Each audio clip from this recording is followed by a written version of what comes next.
These are the truths that no one else is talking about in the advertising industry in 2023. And by advertising industry, I mean paid social, like Facebook ads, SMMA, and even creative strategy. So I'm not gonna lie, I've been kind of going through a tough time recently. This is actually the first video that I'm filming in 2023, and I feel like I should be full of optimism and that I should be really pumped for the new year and setting all these goals. But to be honest, I kind of have a little bit of dread. Some of that's personal, some of it's not. But I just kind of wanted to put it out there in case anyone else is also feeling the same thing and they work in this industry. You're not alone. So I'm gonna do this listicle style. I have 5 what I would say are like uncomfortable or unbearable truths about the advertising industry this year. And I'm just gonna go through them one by one. This is probably a good video to listen to in the background while you're doing something else, kind of like podcast style. And the first one is probably the most depressing one of them all, which is it's not a great time to be an agency worker right now.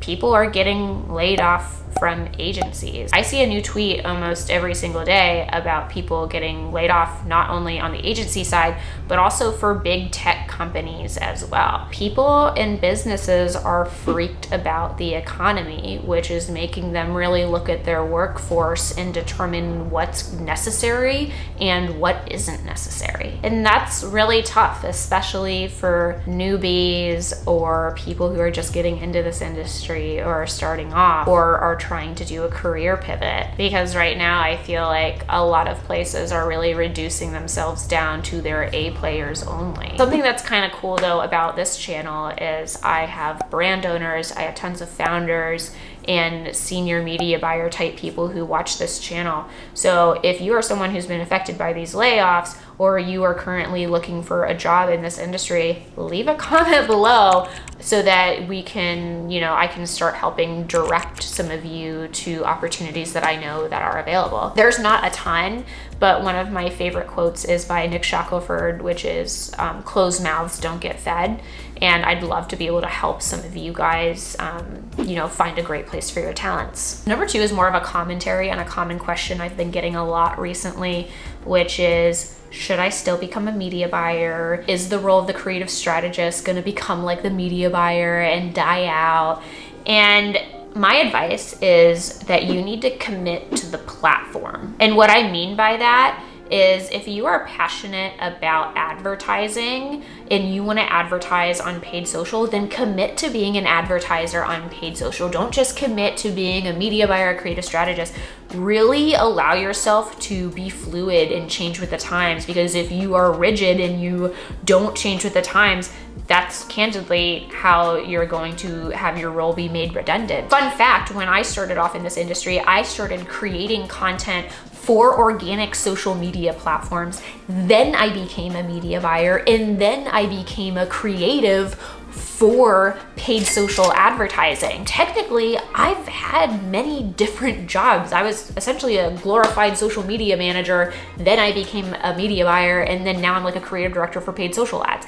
That's all very, very different, but I allowed myself to be fluid as it came to my career. And really the main thing that I did was I committed to the platform. I knew I wanted to be an advertiser for paid social. I didn't want to be an advertiser for TV. I didn't want to be an advertiser for direct mail. I didn't want to be an advertiser for print. Those opportunities are still open to me, of course, but I really knew that I wanted to commit to these platforms because I really felt like they were the future. I know that many of you are looking to me or to other experts in the industry for career advice, but really the big flag that I have the wave here is if you don't love the platforms and see them as tools that should be respected and celebrated, you're probably not going to last in this industry. Number 3 is sort of a funny one, but everyone in this industry has an agenda. Your favorite Twitter guru has an agenda. The whole DM so that I can send you my Notion board, funnel pipeline so that I can adopt you into my lead gen advertising agency. Like, we've all seen that before, right? There's also the YouTube guru who creates content so that you can then, join his SSMA course or join his advertising agency or whatever. Even I have an agenda, right? Like, I work at Thesis, sure, and sometimes I have clients that come to me from this channel and go to work for Thesis, and sometimes I have brands and software companies reach out for me to do sponsorships. And my point about all that is to be more aware of what you believe your favorite guru's agendas are, because no one is doing this just to share information freely. For a while, my agenda was to advance in my career path, and I believed that by giving everything away for free, it would put me in the best position to negotiate different salaries or different job positions, and I was able to do that for sure. But it's interesting, now I'm looking at myself as more of a business creator, and I'm now trying to see, okay, how can I do more partnerships with brands? How can I do more sponsorships? How can I get more opportunities to do creative for other brands? And I've realized that it's definitely affected the way that I've approached my content. All of that is to say that when you're digesting the content of other people, try to understand their motives, because I get a lot of people asking me wild questions about things that other gurus have said. And when I dial back and I dial into it, I realize yeah, it actually benefits the creator or the person who said that by keeping you confused in this manner, or by upselling you to want to work with their agency or whatever. So just be mindful of that. Number 4 is more about creative strategy. And it's that you cannot iterate yourself to success. Now, Sarah Levinger came out with an amazing tweet the other day that honestly I was super confused by.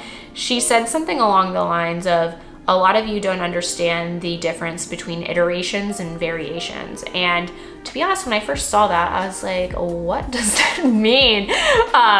And essentially what it means is an iteration is something that you have iterated on based on past learning. So, you see this type of hook works. Let's be sure to include that same type of hook in the next round of UGC briefs for creators. Whereas a variation is something that you tend to add as a variant of said hook. Okay, so we're gonna be creating this ad with this creator. We wanna have 2 hooks. So we have one variant of one hook and the second variant of another hook.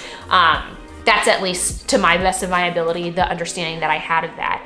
But what I mean by you can't iterate yourself to success with creative strategy is I've done a number of consulting calls with brands recently and talked to their creative strategists, and they're like, oh, well, we know this works, so we keep on building off of that. We're not going to do something unless there's a data-driven reason for it. And when I actually look at their ad accounts, I'm like, wow, all of your ads look exactly the same. Fun fact, Facebook has now said that the new hook rate is 1 second. So if you keep on showing up on your people's social media feeds looking the same every single time, your results are going to dwindle and you're not going to be as successful. You have to take much bigger creative swings these days to be successful, which oftentimes means stepping outside of your comfort zone to discover what works. I do believe in being a data-driven marketer and learning about what type of messaging and trigger points really attract your core customer.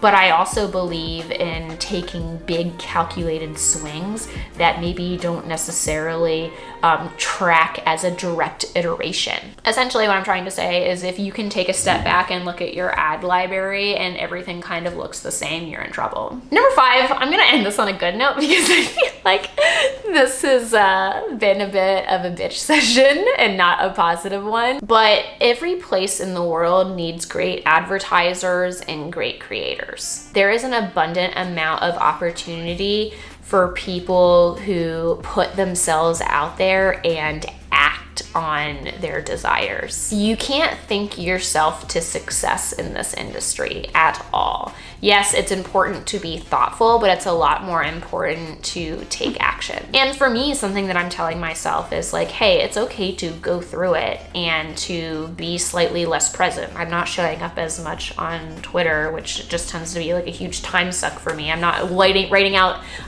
out these long threads anymore, or doing tons of like work in my DMs because I just don't have time, and it's kind of like sucking the life out of me, to be honest. But I'm still like keeping my head down and doing the work, not only for my clients, but also for this channel. I've had a lot of you reach out to me because of the new year, asking about, oh, this is the year I want to start my channel. What advice do you have? Blah, blah, blah, blah. The only advice that I have is to start. And frankly, I know most of you won't do it because it's the hardest part, to start and be consistent. There are times that I don't want to show up and I don't feel good and I don't want to film these videos every single week. And there's been many times where I've been very burnt out, but I still did it and I still found a way. And candidly, that's kind of what I'm doing right now, is I'm showing up for you guys, even though honestly, like, I wanted to take a nap. And that's the advertising industry for you. I'm gonna come back in like 1 to 2 weeks with another video, and I'm gonna be hyped, and because I know that this is gonna pass, and like, I love this industry, I love you guys, and I am passionate about the good that this community can do. But y'all, sometimes I'm just tired because it is a lot. And if you're feeling like it's a lot, you're not alone. Okay, that's it. Cheers. I'm drinking coffee at 6 p.m. I'll see you guys next week.